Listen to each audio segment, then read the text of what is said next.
Hi everyone, this is Horma from Garden Plant Lover. I'm going to introduce Spear's Tennessee green tomatoes today.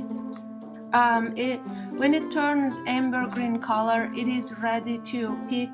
The flesh still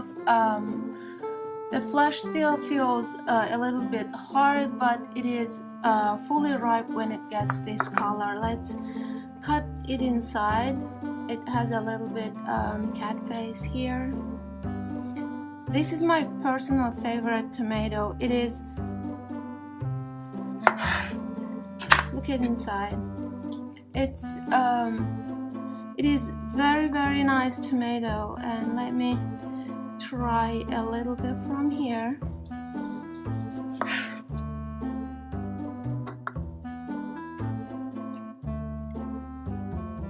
It is sweet, and there is a tangy side of it, and it's like always it looks to me like somewhere between sweet beef steaks and spicy blue tomatoes. It's a great tomato, like especially if you